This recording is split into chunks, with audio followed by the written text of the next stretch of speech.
Hello and welcome to the Alcohol Recovery Show, where we discuss practical, actionable steps for anyone who wants to achieve their dream of getting and staying well, happy and free from any form of alcohol dependence.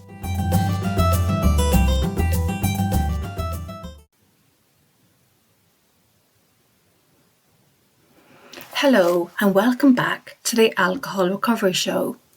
I hope you're doing okay today, and if you're not doing okay, that's allowed too.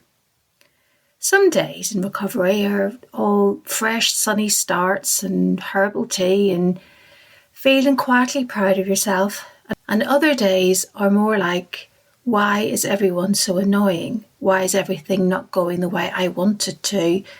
And why is that blinking fridge so loud? So today I want to talk about something that can help on those sorts of days, those days where everything just feels a bit irksome. And it's not a magic cure. It's not a new morning routine involving lemon water and getting up at 5 a.m. It's actually something that's really, really old. Actually, something that's ancient.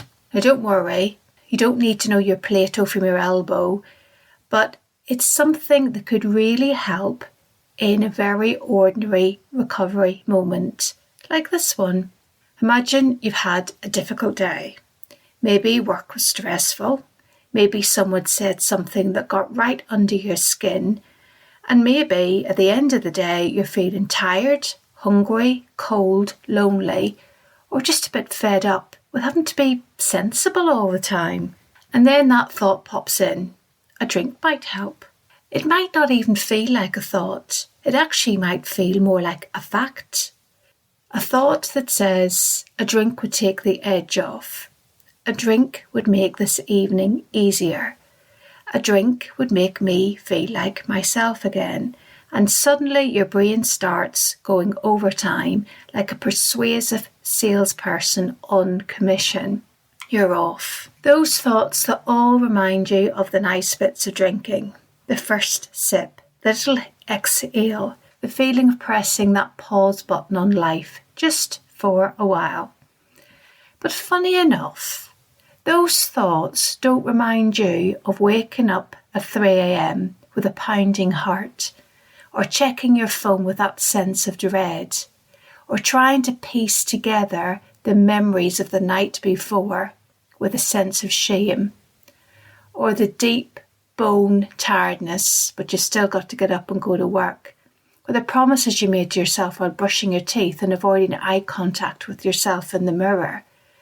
That horrible sense that you've just let yourself down again. And that drinking voice can be very selective with the evidence. So in that moment, when a drink seems like a good idea, what do? How do we create a bit of space between the thought and the action? Because that's the advice that we're usually given, is just to pause, to take a moment. But how do you actually do it without getting carried off with those thoughts that you know are just going to lead to, at the very least, a nasty hangover the next day? How do we stop being dragged around by every feeling, every craving that pops into our mind, every difficult mood or awkward situation? And that's what I'm going to talk about today. We're going to talk about a tool that can come in really useful in moments just like this. And the tool comes from ancient philosophy, and it's called Stoicism. I'm sure you've heard of it. Whatever your thoughts are around it, please just bear with me, because I know the word Stoic can sound a bit grim. It make people think of someone insisting on standing in the rain, freezing cold, and saying, I'm absolutely fine, while clearly they're not fine at all.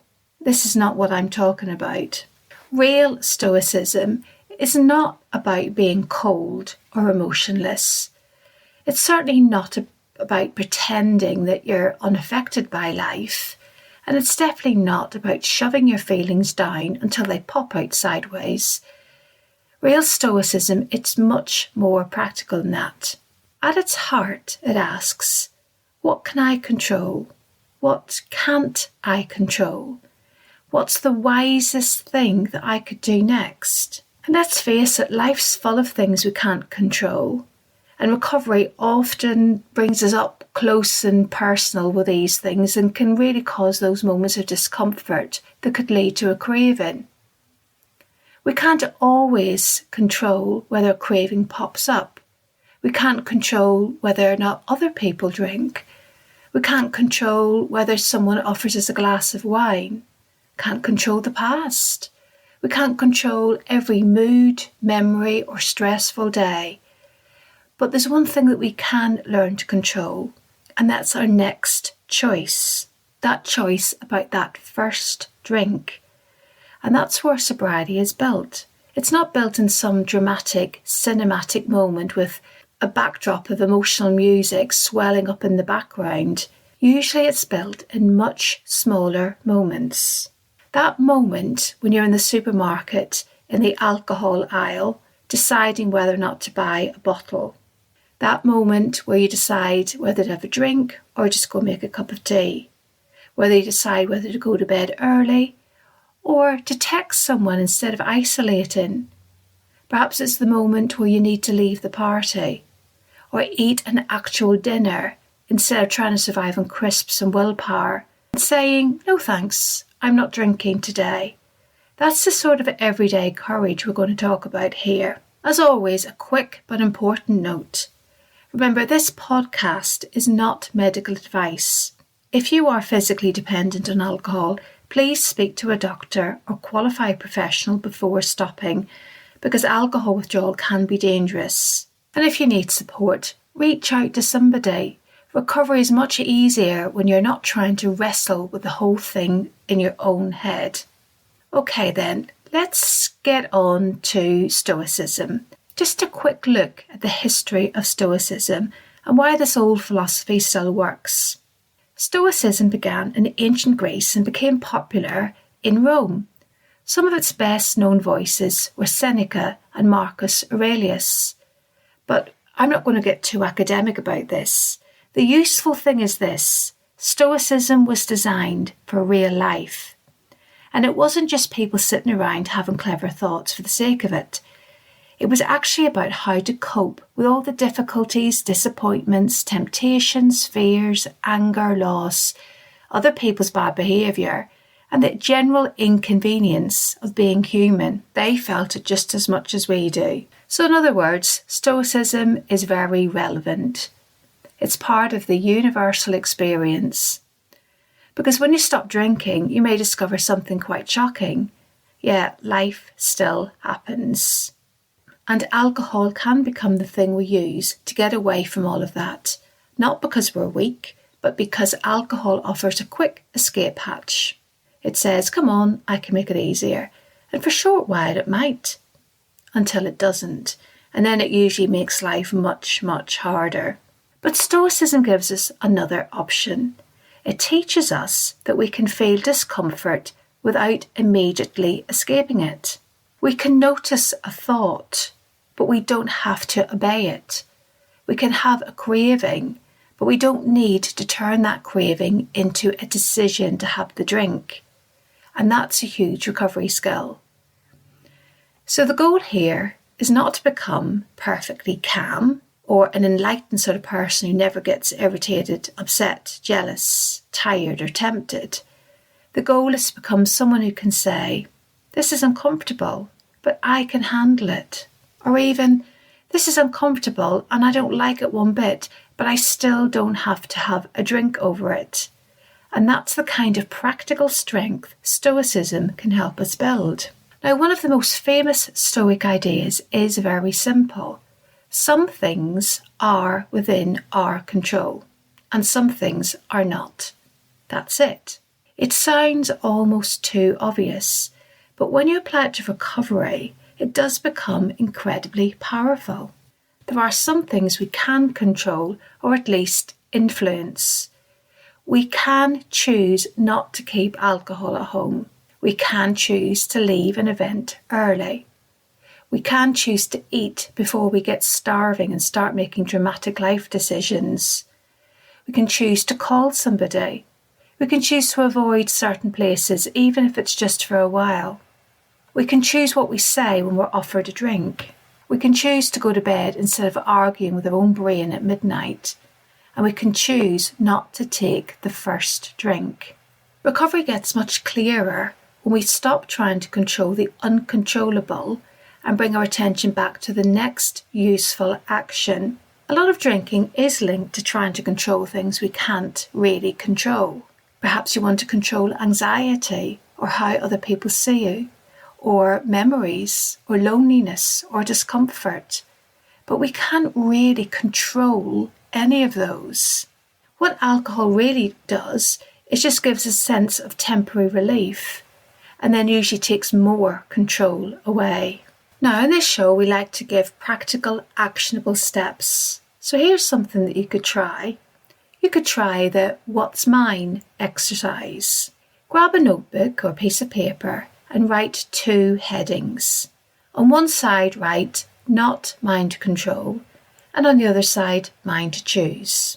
Under Not Mine to Control, you might write something like, My friends may still drink. I might feel awkward at first.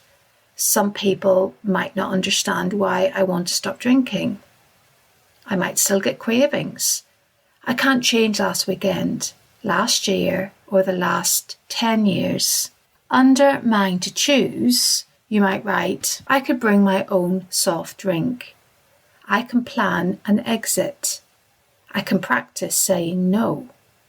I could go to a recovery or support meeting. I can tell the truth to one safe person. I can make sure that I don't get too hungry or exhausted. This exercise is not about changing your life or making it perfect. It's about saving your energy. Because when we spend all our energy raging against things we can't control, we've got very little left for the smaller actions that actually protect us. So the next time you feel overwhelmed, ask yourself, what part of this is actually mine? What bit can I control? And then do that bit. And know that that is enough for that moment. Now let's talk about a common problem that can really undermine people's recovery. And that's cravings. A craving can feel incredibly convincing. It can arrive with the confidence of someone who has never once been wrong, despite many, many times being very wrong. It might say, you need a drink. You deserve a drink. You've been good. You can start again tomorrow. This time it'll be different. You're overacting. It wasn't that bad. One won't hurt. Now, because the craving is happening inside your own head, it can feel as if it must be telling the truth. But Stoicism gives us a lovely little pause here. The Stoics talked about impressions. An impression is the first thing that appears in your mind before you've had a chance to examine it. So instead of immediately accepting the thought, I need a drink, you can say, an impression has appeared. Or in more normal language they might use in the everyday, my brain is doing that thing again. That can give you a tiny bit of distance. And that tiny bit of distance matters because you are not your craving. You are the person who's noticing the craving. And that means you've got 2 options. The first option is to rename the craving. So instead of saying, I need a drink, say, I'm having the thought that I need a drink. It's just an impression that I might need this drink. So just say to yourself, I'm having the thought that I need a drink. Now it might sound like a really small change, but it creates that bit of space. Then say, this craving will pass, because it will. Now the craving might be loud, it might be annoying, it might throw itself around like a toddler in a supermarket, but it will pass. And then you can ask yourself, what do I really need right now? Not what does the craving demand that I do, but what do I actually need? It might be something to eat. It might be a rest. It might be some connection with another person or people. You might need to just take some time to yourself and just process emotions and have a good old cry. You might need to leave the situation that you're in that moment. Perhaps you just need some fresh air and a little bit of movement, or to stop scrolling. Or you might need to put your pyjamas on at 7 o'clock and declare the day officially over. The craving says drink, and recovery asks, what's really going on here? And that question can change everything. Now, another actionable step is a very useful thing that Stoicism can teach us on how to pause. Not a dramatic pause, not something mysterious where you stare off into the middle distance, but just a real pause, a few seconds between the feeling and the action. Because a lot of drinking happens fast. There's a trigger, then a thought, then suddenly you're halfway to the shop having a very convincing internal debate that is somehow already decided. That pause interrupts the automatic chain. Because let's face it, that might have been the chain, the automatic response that you fell into for years or even decades. So it's going to take a bit of effort to overturn it. And the pause can help do just that. It gives your wiser self a chance to catch up. So when you feel triggered, try this. Stop. Put both feet on the floor.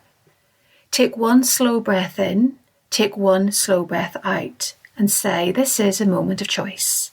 Then ask, what would tomorrow me want me to do? Tomorrow you is usually much more sensible than tonight you. Tonight you might say, I'll just have one. You've had a hard day. Tomorrow you says, please don't. We know that this will pass. Tonight you might say, you deserve a treat. Tomorrow you says, we deserve to wake up with a clear head. Tonight you says, no one will know. Tomorrow you says, we will know. Now you could call this the 10-second pause. And it'll not magically remove every craving, but it can stop you being swept away by the first wave. And sometimes that's all you need is just 10 seconds, then another 10, then one different action. And then that's how you get through.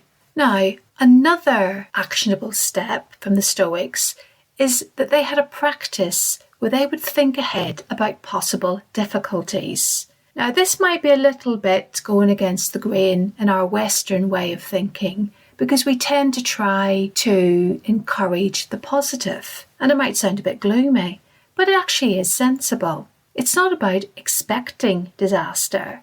It's about not wandering into predictable situations with no plan and then being surprised when it turns out bad. And in recovery, this is huge. If you're going to a wedding, a family party, a work do, a holiday, or even just Friday evening after a stressful week, it helps to think ahead, not in a panicky way, just in a practical way.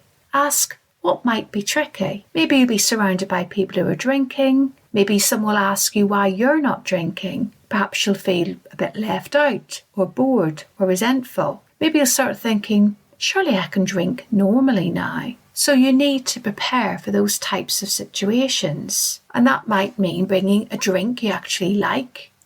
Know what you're going to say if someone tries to press an alcoholic drink onto you.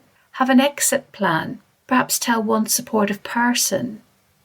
Be clear with yourself about how long you're going to stay and stick to that.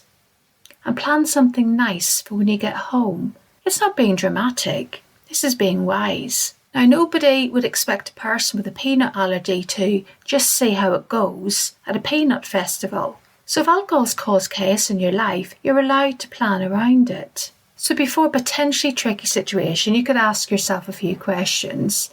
What might trigger me? What will I say if someone offers me alcohol? How will I leave if I need to? Is there someone I can message or call if I get into difficulties? What will I do afterwards to decompress? You might prepare a few simple lines that you can say in response if someone does try to offer you a drink. Something like, no thanks, I'm not drinking today, or, oh, I feel better without it, or I'm taking a break, or I'm driving, or just I'm good thanks. You do not need to deliver a TED talk on your relationship with alcohol every time someone offers you a drink. you are allowed to just keep it simple. No thanks is a complete sentence. And if someone keeps pushing you after that, the problem is not your boundary. The problem is their relationship with the word no. Now here's an uncomfortable truth. We can't wait until we feel like doing recovery. We've just got to show up and do it every day. And some days we won't feel like it. Some days we will feel motivated and strong and full of fresh start energy. And other days we're just going to feel a bit low, overburdened with responsibilities. And those are the days where values come in. Stoicism is very big on living by values rather than being pushed around by every mood. So it's a reminder to live our lives following values and not moods. And in recovery, that is incredibly useful because moods change constantly. Some people's moods change more constantly and quickly than others, but values are steadier. Think about what your values are. They might be peace, freedom, health, honesty, family, faith, self-respect, stability, creativity, kindness, courage. When you know your values, decisions become much clearer. So if a craving says drink, your value says, I choose peace. If a friend says, come on, one won't hurt, your value says, I choose freedom.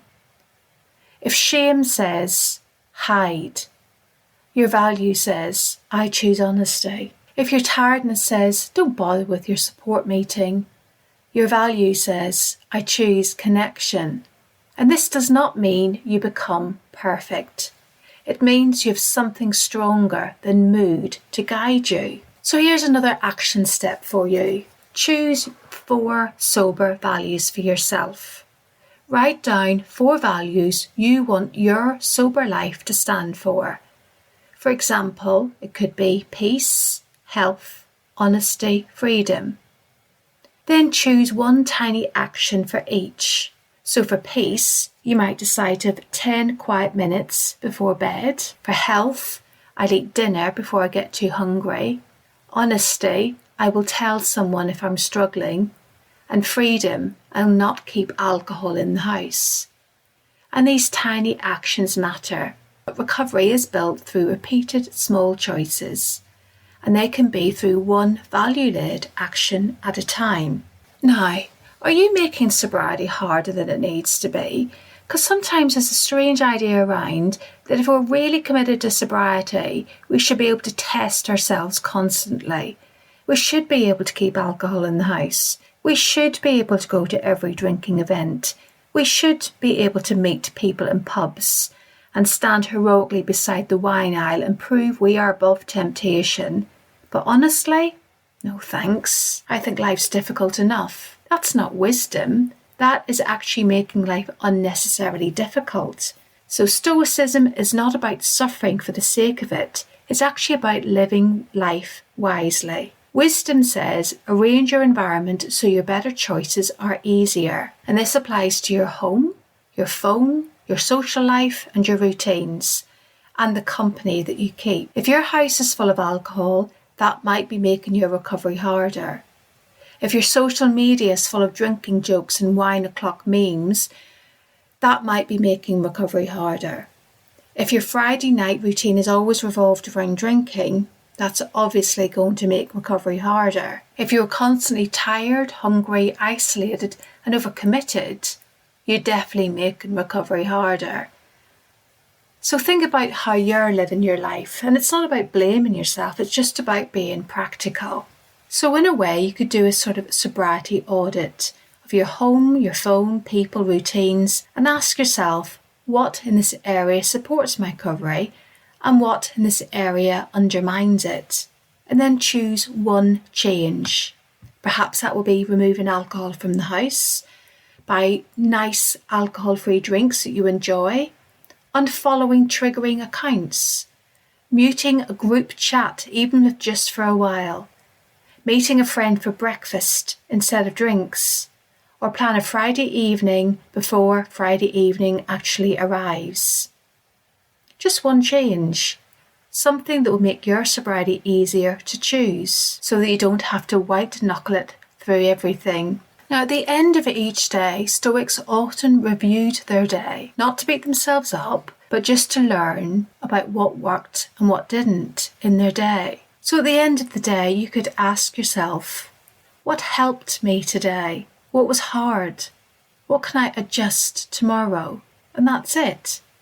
You're not putting yourself on trial. You're just getting information to make tomorrow a bit easier. Other examples of questions you could ask yourself, sort of a 3-question sober review, would be, what did I do today that supported my recovery? What challenged me? What wise adjustment can I make tomorrow? So before we wrap this up, let's pull together something you can actually use. So here's a simple Stoic-inspired recovery practice. In the morning, you can ask yourself, what's within my control today? And choose one value-led action. During the day, if a craving or difficult feeling appears, pause. Remind yourself that this is a moment of choice. Name the thought. See it as a passing impression rather than being totally consumed by the craving of the thought. Say to yourself, I'm having the thought that a drink would help. And then ask, what do I actually need? And in the evening, ask yourself those 3 questions. What helped my recovery today? What challenged me? What will I adjust tomorrow? That's enough. So a morning intention, a daytime pause, and an evening review. Simple, not always easy, but simple.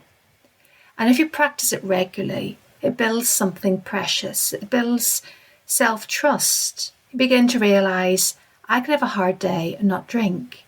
I can have a craving and not obey it. I can feel awkward and survive. I can make choices I'm proud of.